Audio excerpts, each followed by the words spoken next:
Hello and welcome to this short video in which I will explain to you the difference between information governance training and data governance training and help you decide which you need. My name is Nicola Askham and I'm known as the Data Governance Coach. I've been helping a variety of organisations implement data governance and information governance for 13 years. During that time, one of the most common misunderstandings I come across is thinking that data governance and information governance are the same thing.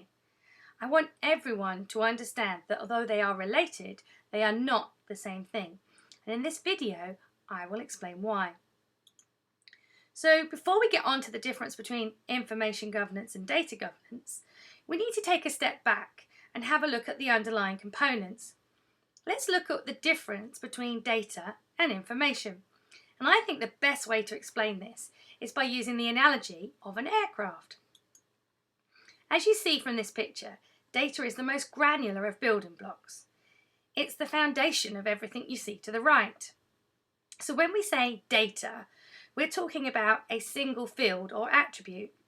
In this instance, we would say the data we have is just the number 10,000. But without knowing the context, we don't know what that data relates to. It could be a number of people or maybe a quantity of products being ordered. It's only when we put the data into context that it becomes useful information. So in this example, we can see that the 10,000 actually relates to the height of the aircraft, i.e. it's flying at 10,000 feet above sea level. So to make data into useful information, we have to add the context. Now, for most businesses, information is useful, but it doesn't provide the whole picture. And to be fair, it wouldn't for the poor pilot in this instance either. He needs to have the knowledge of the surrounding area as well. So he needs to know that the mountains directly in front of him are actually at 12,000 feet above sea level. The pilot can then use his wisdom and experience to know that in order to fly safely over them, he needs to climb to an altitude of 15,000 feet above sea level. Now this is a very basic example, but hopefully it's one everyone can understand. And if you translate this into the business world, I'm sure you'll all agree that your business stakeholders want and need good quality information to which they can apply their knowledge and wisdom in order to start making the right decisions of running their business. And we actually try to give them that by putting in place a governance framework. Hopefully, you've seen from the analogy that although information governance is very important, it needs to be put in place after you've got your data under control. So whilst you should put information governance in place, if you don't already have data governance implemented, you're going to find this extremely difficult. The good news is that the reverse is also true.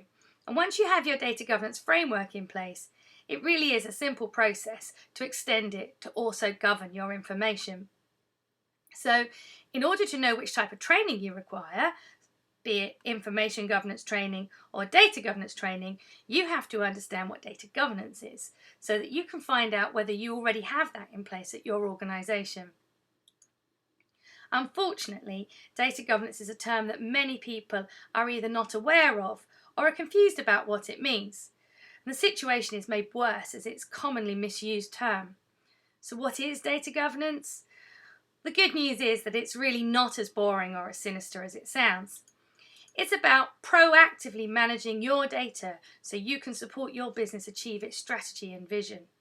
After all, if you have poor data and poor data quality in your organisation, senior management are going to be making the wrong decisions.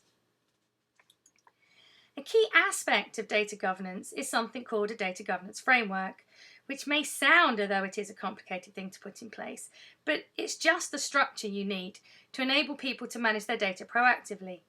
It consists of a data policy, roles and responsibilities, so that is who's responsible for doing what, plus the processes to follow so that everybody does the same thing consistently to manage and improve data quality across your organisation.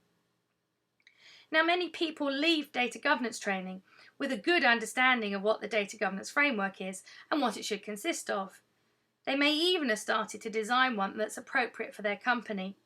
But quite often, what is missing is an understanding of how to go about implementing a data governance framework in a way that's both sustainable and becomes embedded in your organisation.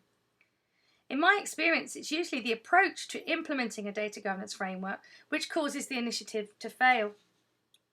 That's why, on my data governance training courses, we work through my proven methodology to ensure that you're implementing data governance for the right reasons, that you're putting in place the right thing, and most importantly, we spend time looking at how to implement it successfully. You can find out more about the training I offer at my website, nicolaascombe.com/training. And if you still have any questions about whether you should be doing information governance or data governance training, please feel free to contact me using any of the options you see on the screen in front of you. Thanks for watching, and I hope I've helped you answer the question of whether you need information training or data governance training.